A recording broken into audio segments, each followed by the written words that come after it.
Hello guys. मैं आज बहुत ज़्यादा इम्पोर्टेंट टॉपिक लेकर आया हूँ जो कि सभी के लिए इम्पोर्टेंट है। मतलब कि एग्ज़ाम्स के लिए भी इम्पोर्टेंट है, सीए के एग्ज़ाम्स के लिए भी इम्पोर्टेंट है, सीएमए के एग्ज़ाम्स के लिए बच्चों के लिए इम्पोर्टेंट है। मतलब जो इंटर्स में हैं उन बच्चों के लिए काफ़ी इम्पोर्टेंट भी है ये टॉपिक। और आम लोगों के लिए भी काफ़ी इम्पोर्टेंट है। वो लोग जो अपना घर बेचते हैं, बेचने के बाद उनको लगता है कि अपना एक नया घर खरीदेंगे, ठीक है, उनके लिए भी। और रहा सवाल, जब घर बेचते हैं तो उनको काफ़ी सारा टैक्सेस देना पड़ता है। मतलब घर बेच के जो इनकम कमाते हैं उन पे उनको टैक्स देना पड़ जाता है। तो ऐसे केसेस में आप अपने टैक्स को सेव कैसे कर सकते हो, कैसे आप टैक्स सेविंग कर सकते हो, क्या क्या चीज़ें आपको करनी होगी जिससे आप अपने टैक्स को सेव कर सकते हो। तो आज मेरा टॉपिक उसी के ऊपर है कि घर बेचने पर टैक्स सेविंग कैसे होती है, ठीक है। यही मेरा टॉपिक है आज कि घर बेचोगे तो आप टैक्स सेविंग कैसे कर सकते हो। तो सबसे पहले मैं आपको कुछ बातें बताना चाहता हूँ, तो थोड़ा ध्यान से सुनना। सबसे पहले आपको चीज़ों को समझना पड़ेगा कि आप जो बेच रहे हो, घर बेच रहे हो, रेजिडेंशियल हाउस बेच रहे हो, तो आपका शॉर्ट टर्म है या लॉन्ग टर्म है, पहले ये समझ लो। शॉर्ट टर्म और लॉन्ग टर्म कैसे पता चलेगा?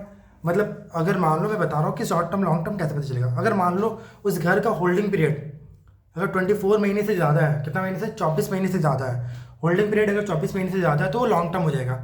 और होल्डिंग पीरियड 24 महीने से कम है तो वो 24 महीने या फिर उससे कम है तो शॉर्ट टर्म हो जाएगा। अब मेरी बात रहती है कि सर एग्जम्पशन मिले, मतलब कैसा टैक्स सेव होगा। तो देखो भाई, अगर घर बेचते हो तो आपको जो प्रॉफिट्स होती है उसको हम लोग यहाँ पे बोलते हैं गेन। क्या बोलते हैं? गेन। तो गेन यहाँ पे दो तरीके का हो सकता है, या तो शॉर्ट टर्म हो सकता है या तो लॉन्ग टर्म हो सकता है। लॉन्ग टर्म कब होगा, शॉर्ट टर्म कब होगा, मैंने बता दिया आपको।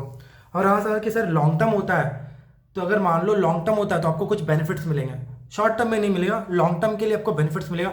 अगर मान लो आपने लॉन्ग टर्म के लिए होल्ड करके रखा था, उसके बाद आपने बेचा है, मतलब 24 मंथ से ज़्यादा होल्डिंग पीरियड था, उसके बाद आपने अपना घर बेच दिया, अपना रेजिडेंशियल हाउस बेचा। अब रेजिडेंशियल हाउस बेच दिया तो आपको रेजिडेंशियल हाउस तो खरीदना पड़ेगा ना, एक घर तो खरीदना पड़ेगा। अगर आप घर खरीदते हो तो आपको कैसा टैक्स सेव होगा, मतलब इट मीन्स, मेरे कहने का मतलब है जो आपने बेचा उसके ऊपर जो गेन हुआ, आपका प्रॉफिट्स हुआ, उस प्रॉफिट पे टैक्स से कैसे बच सकते हो, कैसे आपको टैक्स सेव हो सकता है, ठीक है। तो उसी उसी उसी सेंस से मैं आपको कुछ टैक्स प्लानिंग बता रहा हूँ कि कैसे कैसे करके आप अपना टैक्स प्लान कर सकते हो इस टॉपिक पे। और ये काफ़ी इंपॉर्टेंट भी है, एग्जाम्स के लिए भी काफ़ी इंपॉर्टेंट होते हैं बच्चों के। तो सुनना मेरी बात ध्यान से। चलो आप आ जाए, कैसे बचा सकते हैं हम लोग अपने टैक्स को, कैसे सेव कर सकते हैं। तो इस टॉपिक को स्टार्ट करते हैं, लेट्स स्टार्ट। तो देखो, सबसे बड़ी बात क्या है आपका, सुना। तो आपने जो कैपिटल गेन, आपको जो कैपिटल गेन हुआ, मान लो सपोज आपने 1 करोड़ की प्रॉपर्टी बेची, ठीक है ना, और उस पर आपका कैपिटल गेन मान लो 60 लाख रुपए, 60 लाख रुपए हो गया, मान लो, चलो 60 लाख रुपए कैपिटल गेन हो गया आपको। अगर 60 लाख रुपए कैपिटल गेन हो गया तो अगर आप टैक्स प्लान नहीं करते हो तो आपको 60 लाख रुपए के ऊपर टैक्स देना पड़ जाएगा। अब ये 60 लाख के ऊपर कितना परसेंट टैक्स देना पड़ेगा? अब रहा सवाल सर लॉन्ग टर्म है, तो लॉन्ग टर्म पे कितना परसेंट का टैक्स देना पड़ जाएगा? तो एक होता है 10% का रेट, एक होता है 20% का रेट। तो किस रेट से लगेगा मैं आपको बताऊंगा, वो बात की बात है, बट आपको टैक्स देना पड़ेगा। और मेरा टॉपिक क्या है, इस टैक्स से बचोगे कैसे, कैसे बच सकते हो, कैसे सेव कर सकते हो। तो चलो डिस्कस करते हैं कि कैसे हम लोग टैक्स को सेव कर सकते हैं। देखो, जब आपको टैक्स ना देना पड़े किसी इनकम के ऊपर, तो उसको हम लोग बोलते हैं एग्जेम्प्ट इनकम। क्या बोलते हैं हम लोग? Exempt income. तो आपको एग्जेम्पशन मिलेगी कैसे, आपको एग्जेम्पशन कैसे मिल सकती है, तो वही टॉपिक हम लोगों का, सर एग्जेम्पशन कैसे मिल सकती है, उसके ऊपर हम लोग डिस्कस कर लेते हैं। तो सबसे बड़ी बात, अगर आपने कोई प्रॉपर्टीज बेचा, प्रॉपर्टीज बेच के आपको गेन होता है, ठीक है, गेन कर लिया आपने, तो आपको पता है उस गेन को यूटिलाइज करना पड़ेगा नया घर खरीदने के लिए। समझ रहा है? मतलब आपने कोई रेजिडेंशियल हाउस प्रॉपर्टी बेचा और उसको बेचकर आपको कोई गेन हुआ, और उस गेन को यूटिलाइज कहाँ पे करना पड़ेगा? आपको नया घर खरीदने के लिए यूटिलाइज करना पड़ेगा। मतलब न्यू रेजिडेंशियल हाउस प्रॉपर्टी खरीदने के लिए आपको उसको यूटिलाइज करना पड़ेगा। अगर आप ऐसा करते हो तो आपको मिल जाएगी एग्जेम्पशन। आपको क्या मिल जाएगी? एग्जेम्पशन। कितने तक मिल जाएगी एग्जेम्पशन? तो जितना आपने यूटिलाइज किया वो अमाउंट, और जितना आपको कैपिटल गेन हुआ, उन दोनों का lower, which ever is lower. मान लो आपको गेन हुआ 60 लाख का, लेकिन आपने प्रॉपर्टी 70 लाख का खरीदा, तो आपको एग्जेम्पशन कितने का मिलेगा? 60 लाख का ही एग्जेम्पशन मिलेगा, उससे ज़्यादा का नहीं मिलेगा, लोअर वाला मिलेगा। अब रहा सर कि सर घर कब तक खरीद लेंगे? देखो, एक टाइम लिमिट है। अगर आपको गेन होता है तो अगर गेन होता है तो उस गेन को कब तक यूटिलाइज करना पड़ेगा आपको रेजिडेंशियल हाउस प्रॉपर्टी खरीदने के लिए? तो हमारे इनकम टैक्स एक्ट में एक टाइम पीरियड दिया हुआ है। टाइम पीरियड सेक्शन 54 के अंदर टाइम पीरियड दिया हुआ है। सेक्शन 54 इनकम टैक्स एक्ट 1961 में एक टाइम पीरियड दे दिया, बोला कि देखो, आप जब घर ट्रांसफर कर रहे हो, ट्रांसफर मतलब जब सेल कर रहे हो तो उसके 1 साल के पहले, ट्रांसफर के डेट से 1 साल के पहले तक अगर आपने कोई प्रॉपर्टी खरीदा है तो उस डेट का आपको क्या मिल जाएगा? उस डेट तक का मतलब 1 साल के पहले अगर तुमने कोई घर खरीदा है तो उस घर पे भी आपको क्या मिल जाएगा, एग्जम्पशन मिल जाएगा, उस घर पे भी मिल जाएगा एग्जम्पशन।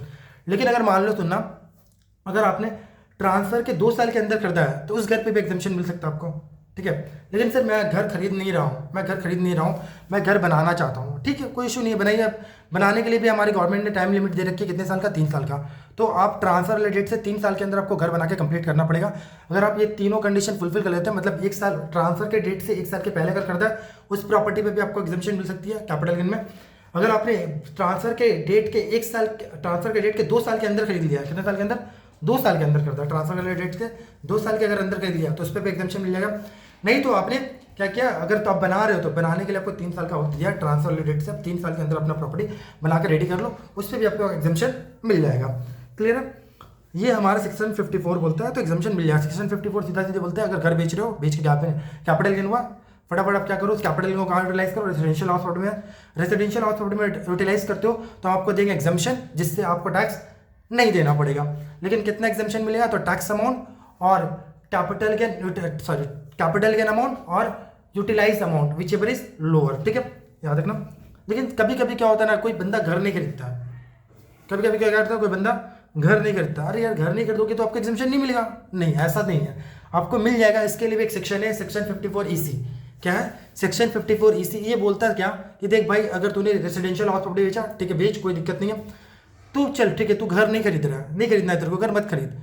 लेकिन अगर तेरे को टैक्स सेविंग करना है तो कर सकता हो। तू टैक्स सेविंग क्या करना है, टैक्स सेविंग के लिए तू सबसे पहले क्या कर, टैक्स सेविंग करने के लिए तू, अगर तेरे को टैक्स सेविंग करना कर ले। टैक्स सेविंग करने के लिए मैंने एक कुछ इन्वेस्टमेंट लगा रखा, नोटिफाइड इन्वेस्टमेंट। आप क्या करो, तुम क्या करो, उस नोटिफाइड इन्वेस्टमेंट पे इन्वेस्ट करो तो आपको एग्जम्पशन मिल जाएगा। इट मीन्स सर मिल जाएगा, हाँ मिल जाएगा, कितना का मिलेगा, तो मैक्सिमम 50 लाख रुपए तक का। तो सेक्शन 54 EC कुछ नोटिफाइड बॉन्ड्स के बारे में बात करता है, नोटिफाइड इन्वेस्टमेंट के बारे में बात करता है। अगर उस नोटिफाइड इन्वेस्टमेंट में आप इन्वेस्ट करते हो तो आपको 50 लाख तक का मैक्सिमम एग्जम्पशन मिल सकता है, तो इससे भी आप अपने टैक्स सेविंग कर सकते हो। क्लियर। अब रहा सवाल, कभी कभी कुछ लोग क्या होते हैं ना कि वो लोग नया घर भी खरीदते हैं और बॉन्ड्स में भी इन्वेस्ट कर सकते हैं, कोई दिक्कत नहीं। आप कैपिटल गेन क्या करो, आपका जो कैपिटल गेन हुआ 60 लाख का, आप 40 लाख का क्या करो, घर खरीद लो। अब 20 लाख रुपए क्या करो, F54 EC के अंदर जो नोटिफाइड इन्वेस्टमेंट है उसमें इन्वेस्ट कर दो, वहाँ का भी एक एग्जम्पशन मिल जाएगा आपको, 54 का भी एग्जम्पशन मिल जाएगा। तो अल्टीमेट आपको दोनों एग्जम्पशन मिल जाएगा यहाँ पर, ठीक है। अब रहा सवाल कि कभी कभी क्या होता है ना, हम लोग रेट, देखो ये टॉप मैंने अभी 2 सेक्शन के बारे में बताया, 54 EC, ये तब लग रहा था जब आप अपना रेसिडेंशियल हाउस बेच रहे थे। अगर मान लो आप रेसिडेंशियल हाउस प्रॉपर्टी नहीं बेच रहे हो, आप जिस घर में रहते हो वो घर नहीं बेच रहे हो, आपके पास कोई खाली ज़मीन पड़ी हुई थी, मेरे पास कोई लैंड वगैरह था, ठीक है ना, लैंड वगैरह था, वो बेच रहे हैं, ठीक है, बेचो, कोई बात नहीं। आप अपने ज़मीन बेच रहे हो, बेचो, प्लॉट बेच रहे हो, बेचो, प्लॉट या लैंड बेच रहे हो या कमर्शियल कुछ बेच रहे हो तो बेचो, उसके भी एग्जम्पशन मिलेगा। वो उसका एग्जम्पशन कवर होता है 54 में, सेक्शन 54 में कवर होता है। कहाँ कवर होता है, सेक्शन 54F में, सॉरी सेक्शन 54F में कवर होता है, ठीक है ना। सेक्शन 54 में F में सेक्शन एक, देखो सेक्शन 54 रेजिडेंशियल हाउस प्रॉपर्टी के लिए था, और सेक्शन 54F किसके ऊपर है, अगर प्लॉट वगैरह बेच रहे हो, लैंड वगैरह बेच रहे हो, कमर्शियल बेच रहे हो तो उसके लिए, ठीक है। अब रहा सवाल सुनना, अगर आप ऐसा कर रहे हो कि अपना कोई प्लॉट बेच रहे हो, कोई लैंड वगैरह बेच रहे हो, खाली जमीन पड़ी हुई तो उसको बेच रहे हो, अब बेच कर आपको क्या हो गया, कैपिटल गेन हो गया, तो वहाँ पे आप टैक्स से बचने के लिए क्या कर सकते हो, तो सिंपल सा फंडा, मेरी बात सुन लो, तो आप वहाँ पे टैक्स सेविंग कर सकते हो। कैसे टैक्स सेविंग करने के लिए क्या करना पड़ेगा आपको, अगर आप प्लॉट वगैरह बेच रहे हो, खाली जमीन बेच रहे हो, तो उसके बदले आपको नया घर खरीदना पड़ेगा, और वो नया घर कैसा होना चाहिए, रेसिडेंशियल। गवर्नमेंट ने क्या बोला, देखो भाई आप अपना जमीन बेच रहे हो, बेचो, लेकिन खरीदना क्या पड़ेगा आपको, एग्जम्पशन लेने के लिए आपको रेसिडेंशियल हाउस खरीदना पड़ेगा। क्या खरीदना पड़ेगा, रेसिडेंशियल हाउस खरीदना पड़ेगा। और ये भी बात ध्यान में रखना कि जब आप प्लॉट या लैंड वगैरह कुछ भी बेच रहे हो, ठीक है ना, तो इस केस पे आपके पास इंडिया में कोई भी रेसिडेंशियल हाउस नहीं होना चाहिए, तभी 54F का एग्जम्पशन मिलेगा, अदरवाइज आपको नहीं मिलेगा। तो थोड़ा टफ है, हमारी गवर्नमेंट सभी तरफ से गेम कर लेती है कि आपको कैसे भी करके वो फंसा के रखेगी, ये टैक्स तो देना पड़ेगा भाई, आपको बच के नहीं जा सकते हो। तो अगर आप सोचोगे कि आपके पास घर है, खाली पड़ा हुआ जमीन है, बेच दोगे, बेच के बच जाओगे टैक्स से, तो नहीं बच सकते हो भाई, आप वहाँ पे नहीं बच पाओगे। आपको क्या करना पड़ेगा, उस कैपिटल गेन उसके ऊपर देना पड़ेगा। अदरवाइज अगर आपके पास घर नहीं है, आप घर खरीदते हो तो आपको एग्जम्पशन मिल जाएगी, और भी मिलेगी प्रोपोर्शनेट मेथड में। कैसे मिलेगी, प्रोपोर्शनेट मेथड में। तो फटाफट चलो, इसी तरह के टैक्स नॉलेज के लिए आप मुझे फॉलो करें, सब्सक्राइब करें, और मैं इसी तरह का कंटेंट बनाता रहूँगा जो आपके एग्जाम्स के लिए भी इंपॉर्टेंट रहेगा, और आपकी मतलब कि लाइफ में भी काफ़ी इंपॉर्टेंट है ये सारी चीज़ें। तो चलो बाय।